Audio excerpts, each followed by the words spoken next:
Welcome to the very first Vazona podcast. My name is Ali, and I'm going to be the host for this show. I'm joined today with my friend Zaki Hussain, who is currently a head of demand generation at Humo and also CEO of Clutchgrowth. Today, we're going to be talking about how to hire a digital marketing leader for your B2B SaaS company. Today's podcast is sponsored by my company, Vasona. Vasona.co. We're a hiring platform that allows you to streamline your hiring process. With that said, let's get started. Welcome to the podcast, Zaki. How's it going? I'm doing great. How about you? I'm doing fantastic. Thank you so much for asking. So, given the current climate of the market, do you think it's easier or more difficult to find digital marketers? Because I know you recently left your job to start your own thing. So, are people still doing that, or is it still hard to find a head of or not a head, but marketing leader? What's funny is on one hand, right, there's this dynamic of the economy being shaky and people being laid off, unfortunately, and all this is playing out. And so that should create candidates that are out there and a higher supply of them. But on the other hand, you've got innovation, you've got OpenAI releasing their product in chat GPT-3, you've got blockchain still, you've got all the things that are going on in the market, you've got exciting times, and you've got a lot of people with creator economy going and doing their own thing, and so they're leaving work to do that. A lot of talented people. It's my LinkedIn has been flooded the last November, December, January with people leaving to do their own thing. So I still feel like to find a marketing leader, B2B SaaS demand generation oriented marketing leader is very tough. I think it's very tough still. I think it's going to stay that way for a while.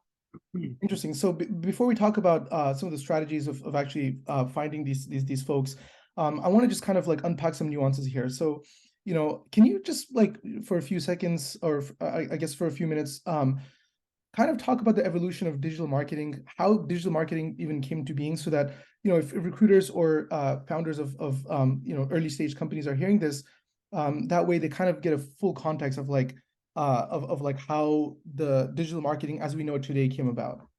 Sure. So, there's a lot of terms for this. Like in consumer marketing, right? They'll call it like a digital marketing leader, right? When you talk about business to business or B2B SaaS, they call it growth marketing or demand generation, right? Whatever the model is and whatever you're doing, really what it comes down to is like the idea of finding existing demand and capturing it, but also creating new demand, right? So let's use a B2B example, right? I'm a B2B SaaS startup. I sell security software, right? Now, what demand exists in the market that I can capture? That's an audience that's already got intent at buying something. And then maybe I'm a layer that people don't know of that automates security, or I sit on top of existing solutions and things like that. And people don't know about this layer in droves. There's a lot of security professionals out there, IT, whatever. I can capture that market.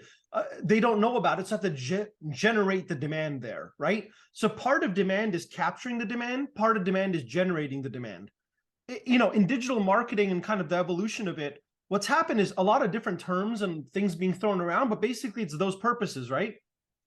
And so, digital marketing is about finding the right people online that are eligible to buy or interact or engage with our offering, our solution, our product, right? You could be a product-led growth company that has self-service, where people can just go on your website like Asana and just, try the product, buy the product, and do all that without interacting with sales. Or you could be a 200K ACV annual contract value solution that's out there that's got a heavy sales component to it. You still, in either case, need digital marketing. And what that means is the idea of generating new demand and capturing existing demand. Does that make sense? Yeah, definitely. It sounds like there's a little bit of an overlap between marketers and salespeople. Without going too much into detail, I'm curious to know, at what point should companies start thinking about hiring for sales versus marketing, and how does a founder or the recruiter sort of understand the differences there, and sort of think about at what point they should think about hiring one person or the other. Like, does the digital marketing come first, or does the salesperson come first? And at what point should you think about the interaction between the two people, and like how do they actually interact? Sure. So let's look at a few things. Okay. You're an early stage SaaS startup. That means you're seed funded, you're in Series A, you're going to Series B, you're still early stage, right? You have to kind of look at the 30,000 foot view first. Okay. So what that means is who composes, what's the founding team's composition like? Is it engineering heavy? Like we have a few engineers that, came from Microsoft or Google or something, or starting a company, right? Is it, oh no, we have a great understanding of product and engineering, but a really limited understanding of how to get customer acquisition going, right? So what's the founding team strength and weaknesses? And then what's the market you're competing in? There's 3 types of markets, right? Emerging market with no major player. That's one type of market, right? The second type of market is a crowded market. Okay, there's a lot of competition, there's a lot of players. The third type of market is a market that, is somewhat mature and has a few gorillas, okay? 800-pound gorillas in the room, if you will, right? So what's the founding team's composition structure? What kind of market are you competing in? And then what's your business model, right? Is it a pull model? And by pull model, what I mean is like, there's a bunch of our target audience out there, they have intent and they're actively looking for a solution. We're selling a CRM, we're selling a marketing automation platform, we're selling a sales prospecting platform, we're selling a security solution that everybody needs for data breaches, right? Those are pull model. And the way to get that audience is to do inbound really well, inbound marketing, SEO, capturing demand. So you need somebody oriented with those things, right? Or are you in a push model, which is like, hey, the audience doesn't know we exist, but if they knew we existed, they'd be like, oh my God, I want this thing, right? So an example is like an easier or better way of doing things that people don't know about, niche offerings that people aren't aware of, layered solutions that have an added layer on top of a component that you use today, right? Automation or integration plays, things like that. And the last thing you consider is like your product market fit. So where are you at right now? What's your hypothesis? How have you validated it? And what's the market positioning and maturity like? So you think about all those things, right? Then you're like, okay, we're engineering founded, we compete in we're a solution in a crowded market, and there's enough demand capture that needs to go on so that we can get to X million ARR without even generating new demand. Great. Well, then you got to invest in brand awareness, right? And you've got to capture existing demand. And that means that, marketing's contribution to pipeline is going to be 50% plus, right? And then we're going to get qualified inbound leads in the door, right?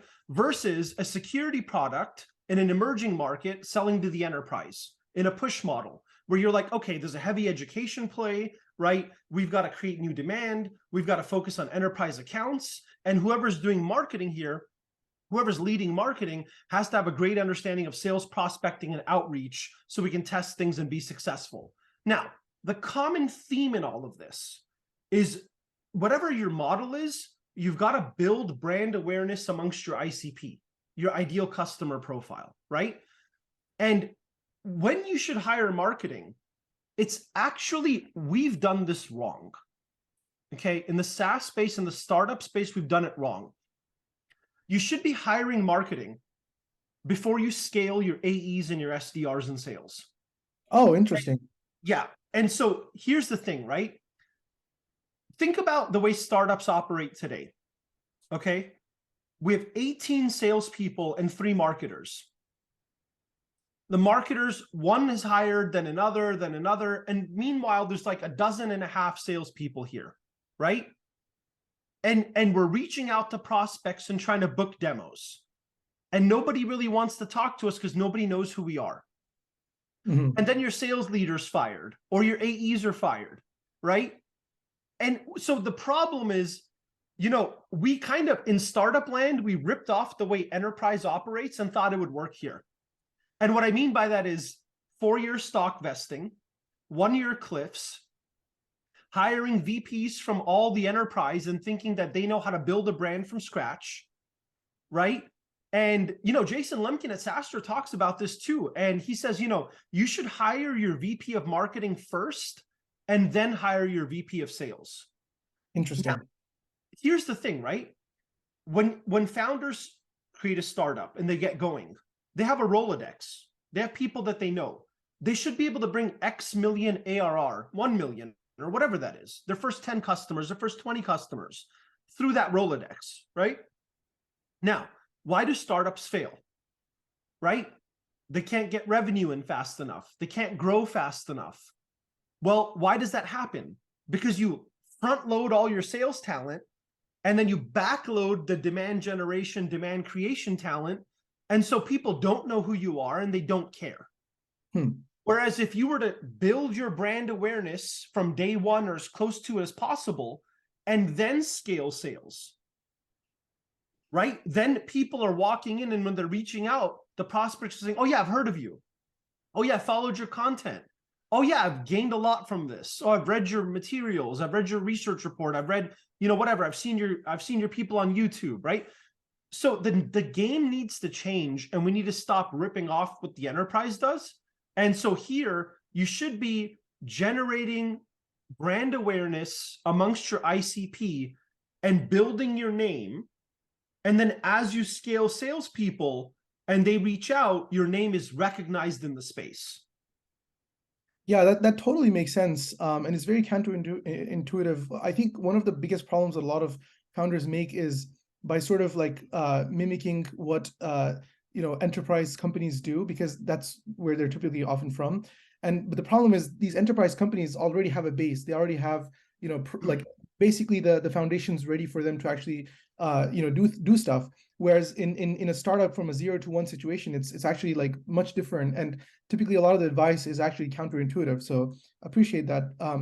The other question I have, in this is that so you mentioned that it's better to hire a marketing person before a salesperson, but is there such thing as like hiring the marketing person too early? Like at what point should founders hire? Because I know a lot of founders might be looking at this and saying, well, I really need a digital marketing person, but could they be too early for that?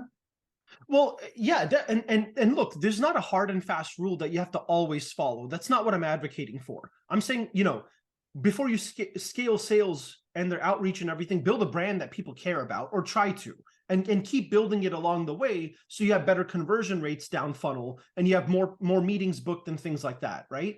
Now, like if your product market fit is kind of unknown, right, and you're struggling there, you wouldn't want to bring a digital marketer on board before you found somebody to do some product work, right? Marketers are T-shaped. There's a lot going on. There's art and there's a science, right? So, somebody might be deep in demand generation and growth and, scaling from 10 million to 100 million or something like that, right? Some other person might be deep in like, hey, what's our narrative? What's our product positioning? What's our messaging? How do we lay all this out?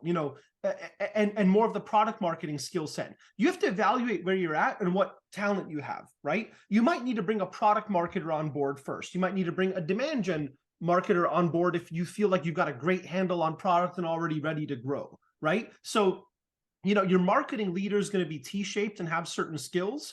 It's best that they are somewhat of a generalist in product and in demand, so they have some understanding of it. Otherwise, they're shooting in the dark, right? So that's important. So what I'm saying is don't follow a hard and fast rule every time. If you brought your VP of sales on and then your VP of marketing on next quarter, that might still work, right? So it's more about how you grow and scale versus the immediate hires that you have in what order. But generally, you want to bring a VP of marketing on, early rather than late. The general sentiment among successful SaaS startups, right? Successful startups is, oh, I hired my VP position 6 months too late. If I'd hired them 6 months earlier, I've been better off, right? And so that's important. If you're gonna hire a bunch of engineers and you're gonna hire one marketer and then 12 salespeople, that's not a recipe for success. Got it. Now, when you're thinking about the job description, right? So you're just sitting down and sort of trying to create a persona of this ideal digital marketing person that you're going to be bringing on board.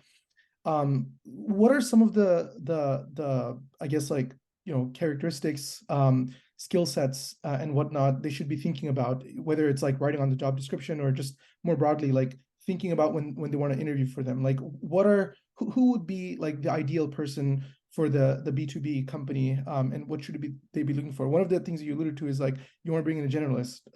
Is there anything else that founders should sort of think about? Well, I think, most job descriptions are terrible, right? And I think the hiring processes are probably reflecting that, and then going downstream. And I think there's a lot of room to optimize how we run here. So again, let's think about this, right? You need to have a good idea of the type of marketer that you need. Okay, that you don't have to be an expert in everything, but you have to have some idea. Businesses succeed when you have a lot of hypotheses early on and try to validate them, right?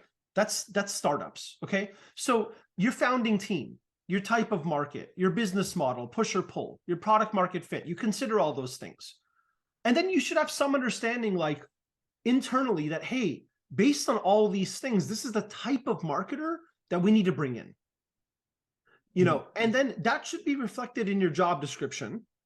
Okay, what are job descriptions today?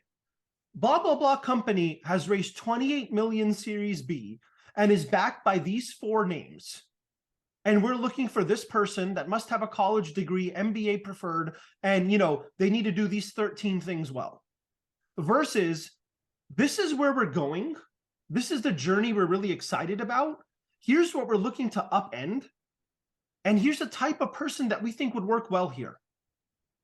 And so if you're this person, we want to talk to you. If you have experience with pull model and marketing's contribution to pipeline being greater than 50%, if you have a great understanding of capturing existing demand and you've done it well, and if you look at our model and you have great ideas for how we can grow and what you think that will entail, we want to talk to you.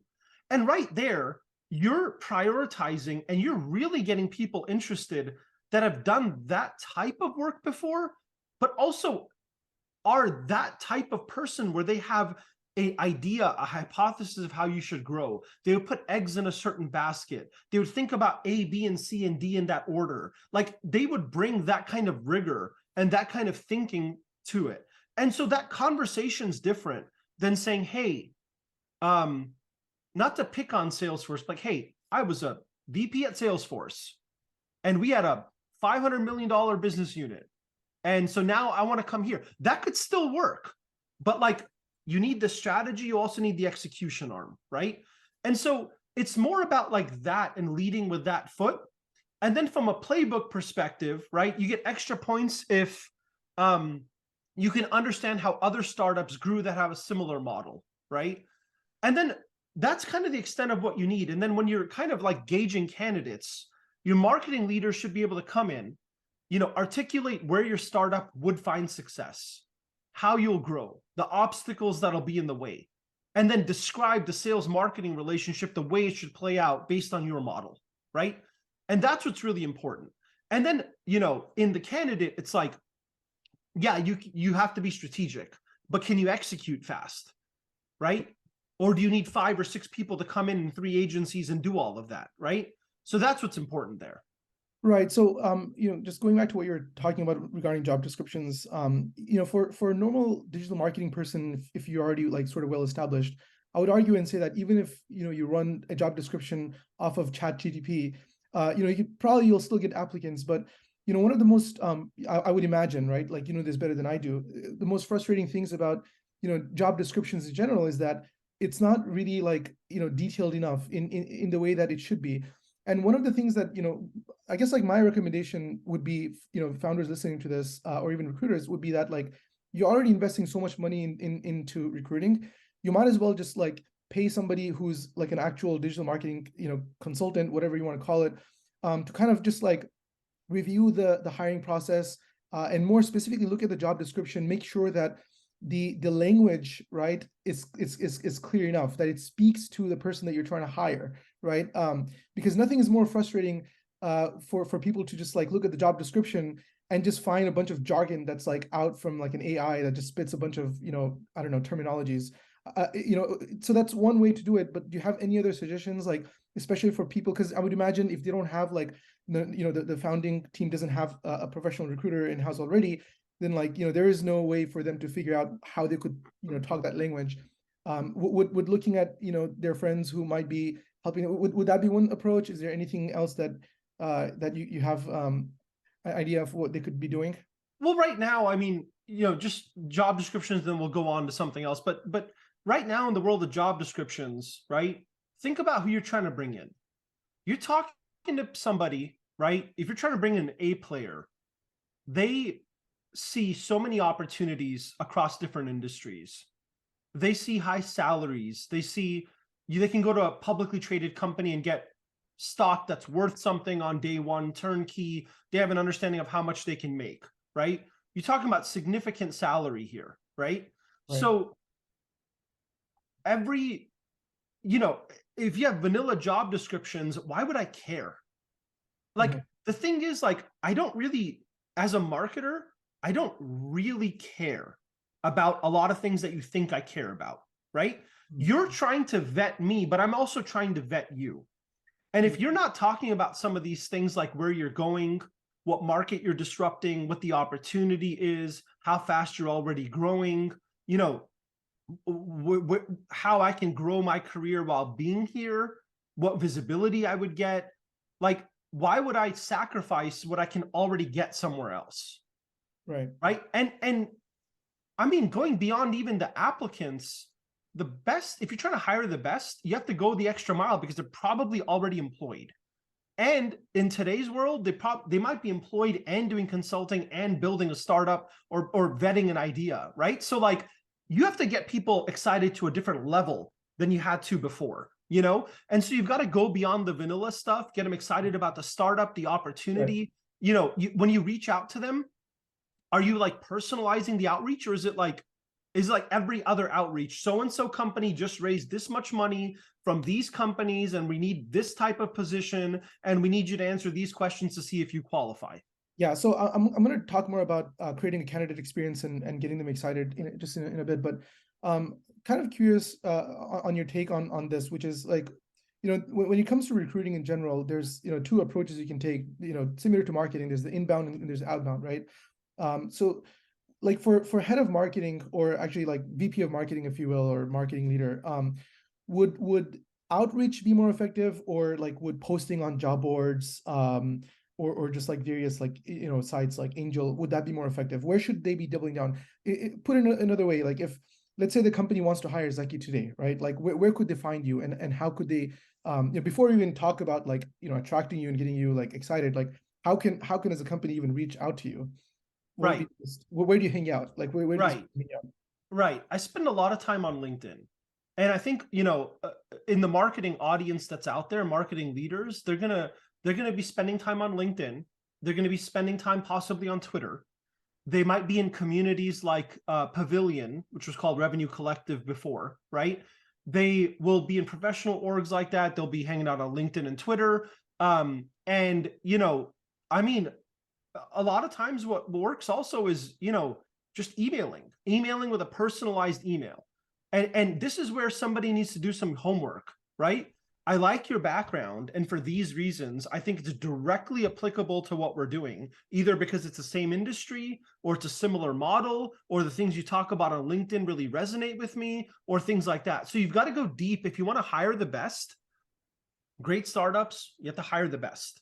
You have to Mhm. keep the best, right? So you have to go deep on personalized experience, reaching out to people, figuring out who you're going to be excited about and why, telling that story. And then when I hear that on my end, whether it's on LinkedIn, on Twitter, or in my email, right? Or through Pavilion or whatever community I'm a part of, then I'm going to go to your LinkedIn, and I'm going to go to your website, and I'm going to go look at your Glassdoor ratings, and I'm going to go look at G2 to see where you rank in that space, in that quadrant, right? Where are you at? And so you have to have that brand awareness going, and your ducks in a row, and you have to talking to exciting people and saying the right thing, instead of like, hey, we just raised 28 million Series B, we're backed by these people, and that's my TechCrunch press release, and that's all I have when you Right. Google me. And Glassdoor has 4 ratings, right? Like, It sounds like there's a lot of outreach, but is there would you scratch off like job boards and other like inbound ways of sort of getting these applicants? I mean, I think LinkedIn jobs for me and for what I've seen and the peers that I've talked to are like, the place to go. But like you should have a referral network, right? You should be able to reach out to people. You should be able to get introductions. You should be able to have coffee and exchange ideas. You should be able to do all those things through, your referral network, through organizations, through things like that. I think maybe like other job boards might be a waste. I don't know of any marketers that go on some of these job boards and try to find. Angel List might work. I haven't been on there in a while, but that might be a good thing to be on. But some of these other ones like that are LinkedIn jobs alternatives are probably not where you're going to find people. Definitely not Craigslist, right? So like that's not the name of the game anymore. So yeah. Okay, so I guess like Indeed and like Glassdoor and those ones would probably not yield the best results. Just double down on outreach and look at LinkedIn and other sort of communities instead of looking at random job boards. Yeah, and I would go on LinkedIn and just look at who's talking about exciting things in marketing today, right? So if you're trying to hire somebody for head of demand generation, who's out there talking about exciting things in the demand gen space today, right? So like, again, the best talent. Is there any tip on how you can find that? Because like if you have a long feed, then like it kind of gets lost.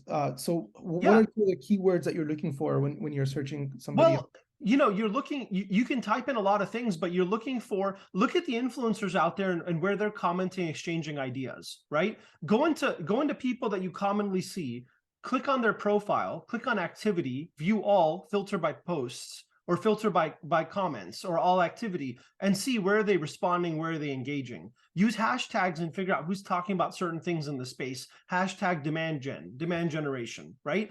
Go and type in just demand gen, no hashtag, and see what comes up there. If you're talking about, okay, we're a pull model where we need to capture existing demand, type in demand capture and see what comes up, right?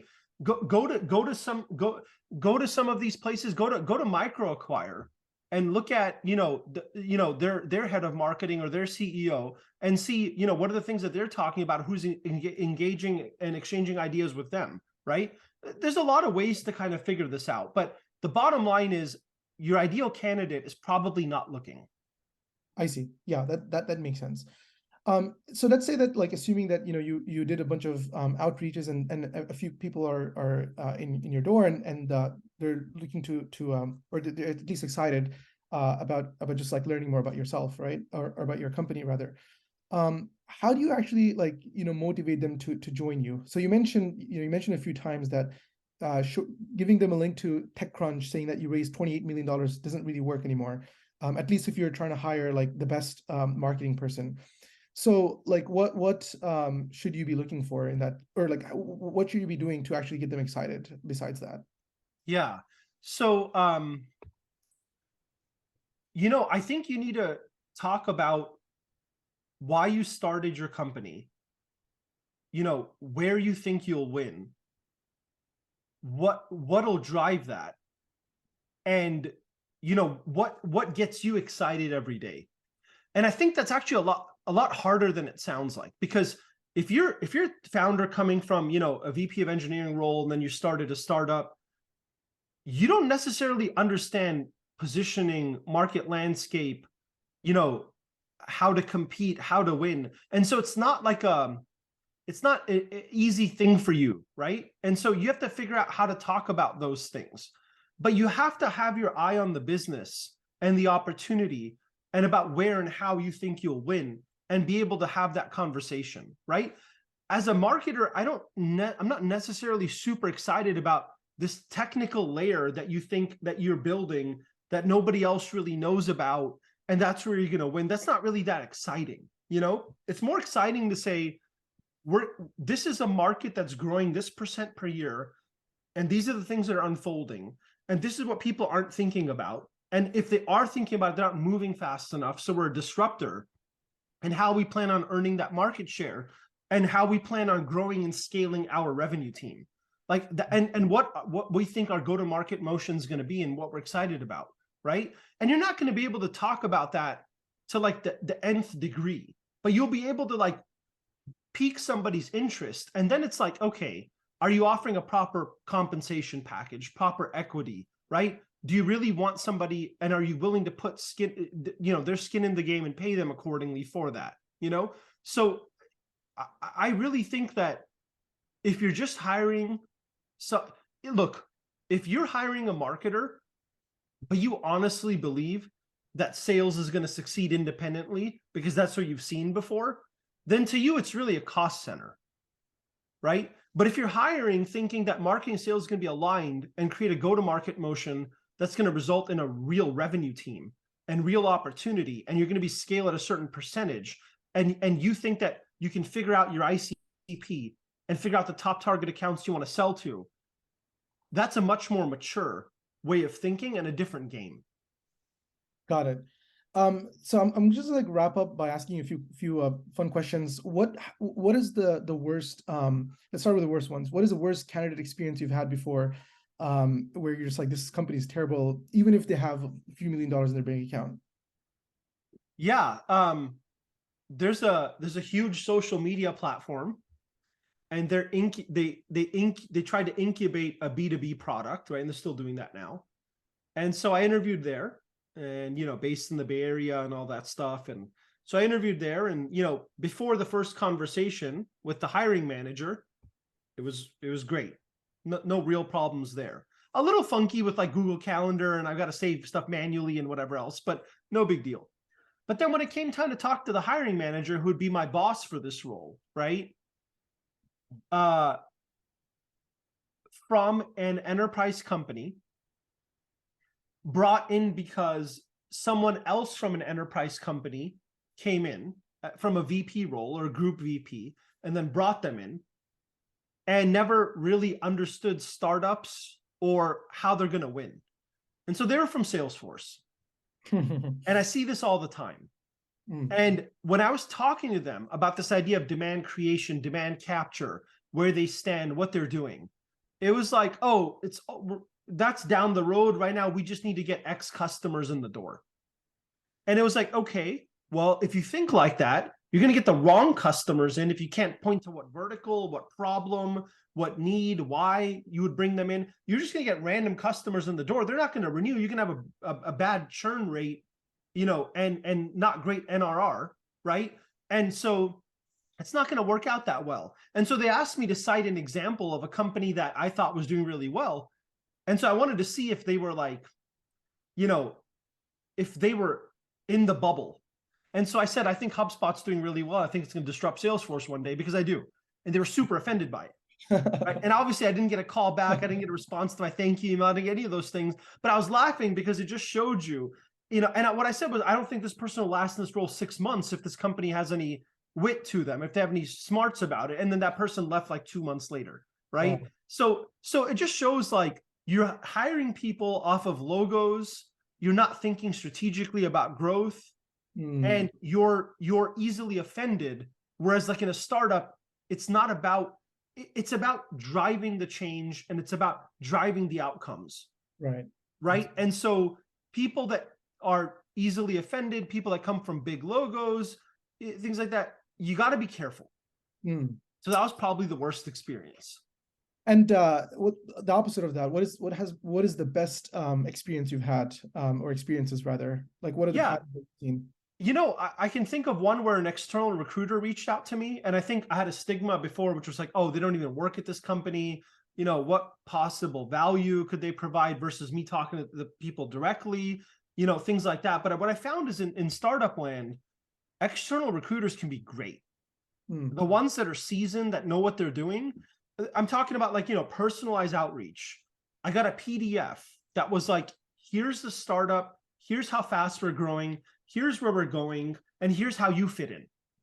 And I was like, wow, it's like a 10-pager. Somebody put some thought into this thing, and then I interviewed. That's what it takes, right? That's what it takes to bring in role. Yeah, it was a great culture, a great interview process, great Glassdoor ratings. Sure, there were some negatives too, right? A homework assignment, which we can talk about that some other time. But like, so that was a great experience, right? But there's still like enough negatives in most experiences where like nobody's really figured this out at scale, right? And so there's still an opportunity to do so. Interesting. Well, Zaki, thank you so much for your time. I really appreciate it. Where can listeners find you, and just feel free to put your word out? Yeah. I mean, I've done consulting before, so I've been active on my Clutchgrowth blog before. Clutchgrowth.com/blog. So I've put some articles down there about how to grow a startup and things like that. But really, I'll be more active on LinkedIn coming up soon. So I look forward to really being active there.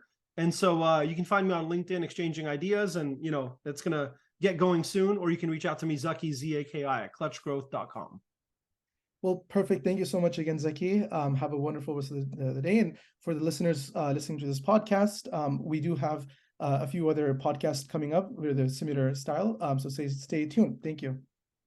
Thank you, Ali.